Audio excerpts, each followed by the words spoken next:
Hi everyone, welcome back again di Altcoin Update. Jadi untuk update kali ini kita akan bahas untuk di posisi XRP, and then maybe after this kita nanti akan ada pembahasan untuk Cardano juga. Jadi ini udah beberapa koin yang di request sama teman-teman.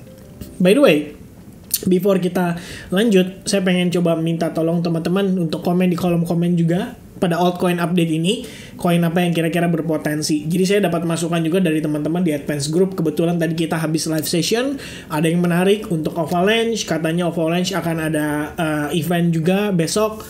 Jadi maybe kalau misalnya kalian mempertimbangkan untuk kita bahas soal Avalanche, boleh banget kalian komen di kolom komen untuk Avalanche. Jadi kita akan update Avalanche dulu, mungkin baru setelahnya Cardano. Oke? Nah guys, jadi mau update sedikit untuk kondisi XRP. Sebenarnya dari sisi price action aja, kita ngelihat terakhir pembahasan XRP itu posisi belum mencapai level $0.54. Cuma kita memang expecting akan ada rejection dari level tersebut karena terdapat confluence of resistance. Dan rupanya situasi terakhir pada XRP itu terjadi seperti yang diharapkan ya. Kita ngelihat ada rejection tepat pada level trendline. Begitupun pada area resistance-nya di time frame 1 jam. Jadi istilahnya kayak terkonfirmasi nih kita mendapatkan rejection dari sana. Dan sangat disayangkan setelah rejection tersebut, kita nggak ngelihat XRP bertahan di atas trendline-nya. Yang terjadi justru dia malah breakdown dari trendline. Retest terhadap trendline dan akhirnya terkoreksi lumayan dalam. Ya sebenarnya sih ini sedikit banyak ngikutin situasi daripada Bitcoin. Cuman ngelihat pergerakan XRP sekarang itu kan ada di kisaran $0.47 nih. Teman-teman coba perhatiin, waktu terakhir saya bikin video, itu Ethereum di harga $13.24. XRP-nya di $0.52. Kalau lihat sekarang, Ethereum-nya di $13.20. Jadi kayak kembali ke harga yang sama sekitar 7 hari lalu, tapi XRP-nya 0,47, tidak di angka $0.52. Nah, karena situasi ini, kita bisa mempertimbangkan bahwa XRP itu lebih terkoreksi dibandingin Ethereum ya, ibaratnya kan seperti itu. Artinya, kita harus antisipasi juga terhadap adanya kemungkinan value yang menurun pada pergerakan dari si XRP. Nah itu sebetulnya ya satu poin yang sangat disayangkan. Dan sekarang kita akan update untuk pergerakan terkini pada XRP. Jadi ini akan saya hilangkan karena ini udah basi lah istilahnya ya. Udah kita nggak pakai lagi. Kemudian dia terakhir break terhadap level of support yang ada di sini, sehingga saya sempat gambarkan sebuah trendline terbentuk. Di mana trendline ini sebenarnya membentuk semacam triangle pattern. Ini terakhir saya sempat share di Advance Group. Jadi setelah trendline terbentuk, kita coba ngeplot pada saat di breakdown sejauh mana dia turun. Akhirnya jawabannya muncul di $0.452 berdasarkan Fibonacci extension. Dan rupanya respect banget ya di $0.45. Ini before ya sebenarnya bukan before-nya, kita udah ngeplot ini terus ngetesnya betul-betul ke level tersebut. Habis itu di $0.45 kita dapat semacam bullish engulfing and then dia terpantul cukup signifikan. Nah menariknya, kalau misalnya si triangle-nya yang ada di sini ini kita extend ke samping, itu sudah berhasil di break ya. Kita udah lihat dia udah berhasil nge-break. Cuman kalau dilihat sekarang progresnya itu jatuhnya lebih ke arah koreksi ya dari pergerakan impulsif yang terjadi di sini. Lebih kurangnya seperti itu. Jadi untuk si Fibo extension saya akan hilangkan, di sini juga akan saya hilangkan. Nah, sekarang posisi chart kosong ya, kosong teman-teman. Bukan kosong sih, kita ngelihatnya kayak ya ini udah update terbarunya ya. Intinya dia break ke bawah dan terakhir sentimennya di lebih ke arah bearish ibaratnya gitu ya. Mungkin ini saya akan hapuskan juga karena kita udah mendapatkan area-area baru seperti misalkan sebagai contoh ya. Kalau kita lihat di sini ini terdapat semacam trendline ya. Semacam resistance line yang dibilang sudah break, not quite break already ya. Kita ngelihatnya dia kayak semacam fake out. Mungkin di sini saya akan coba lingkari. Kita coba lihat di time frame 4 jam. Nah, teman-teman seperti yang bisa dilihat di sini ya, kita sebetulnya belum betul-betul break ya. Cuman ada tail candle yang begitu panjang, tapi momentum reboundnya di sini menurut saya tidak bisa diabaikan juga. Jadi kita ngelihat di situ ada pergerakan yang impulsif pada buyersnya mencoba untuk mereclaim kembali area sekarang ini. Nah, cuman kembali lagi karena di sini kita belum lihat dia sepenuhnya sudah break, maka saya akan tetap gariskan di sini.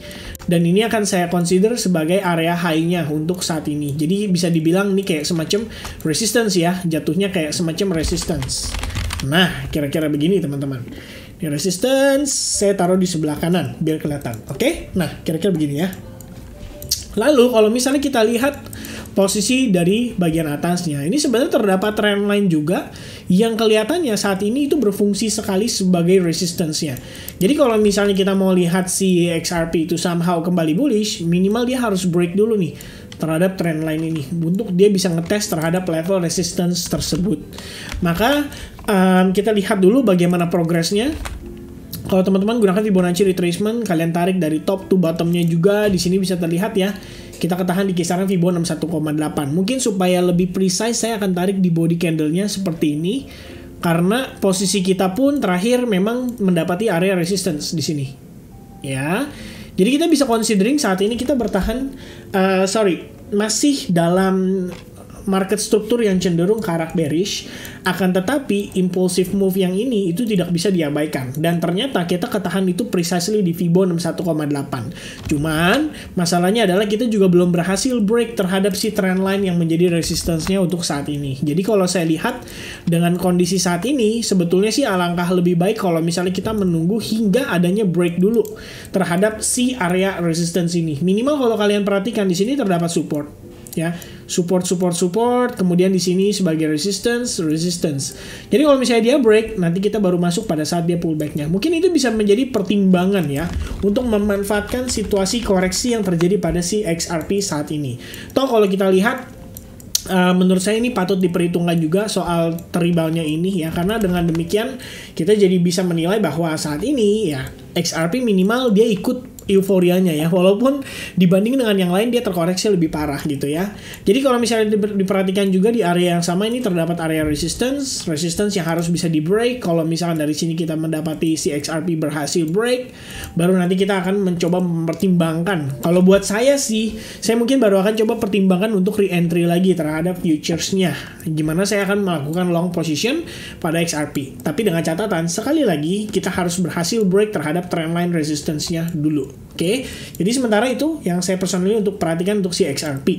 Nah, nextnya, kalau kita lihat dari time frame daily, ini based on swing low to swing high-nya dia, kita masih berada di area yang sama. Jadi biar gimana pun, anggapannya koreksi yang terjadi ini adalah bagian dari pergerakan impulsif yang terjadi pada si XRP dalam beberapa pekan lalu, atau lebih tepatnya di bulan lalu. Jadi kalau misalnya dilihat secara keseluruhan, ada satu lagi yang menarik bisa terjadi pada XRP, yaitu potensi terbentuk semacam triangle. Jadi kita jatuhnya kayak semacam sideways di dalamnya, belum tahu sampai kapan, tapi pada saat dia nanti berhasil break, maka ini akan memberikan power lah ya untuk si XRP bisa kembali sampai $0,58, bahkan $0,65. Dengan catatan, XRP harus bisa maintain support level yang terbentuk dari si Fibonacci 0,5% ini ya. Jadi dari Fibonacci kita tarik dari swing low to swing high-nya dapat di angka 0,5%, dan pada trendline tersebut juga tidak boleh di break ya. Jadi kita bisa mendapati posisi kita bergeraknya cenderung ke arah yang lebih better lah anggapannya.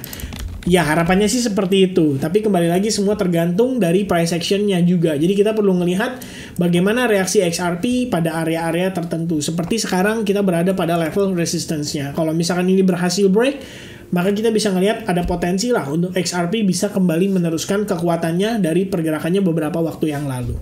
Jadi untuk sementara ini, perhatikan level resistance untuk potensi next target. Kalau misalnya XRP berhasil break dari si trendline di kisaran $0,48. Dan untuk time frame daily, coba perhatikan struktur market atau formasi yang membentuk semacam triangle. Alright, so I think that's it teman-teman untuk update XRP. Singkat aja, jangan lupa untuk klik di kolom komen juga. Apakah next kita bahas Avalanche dulu atau Cardano dulu? Nanti saya pengen lihat mana yang lebih banyak, dan mudah-mudahan teman-teman bisa bantu saya menentukan. Atau voting nanti bisa saya lakukan juga melalui Telegram. Dan chart yang tadi, terutama untuk time frame hourly, saya akan share di Telegram juga. Jadi make sure kalau teman-teman mau bergabung di Telegram, buka kolom deskripsi yang ada di video ini dan klik linknya di sana. Jadi kalian akan diarahkan ke grup Telegram yang official ya. Jadi nggak nawarin yang namanya titip dana, copy trade dan lain sebagainya. Alright, so I think that's it. God bless everyone. Have a nice day and goodbye guys. Cheers.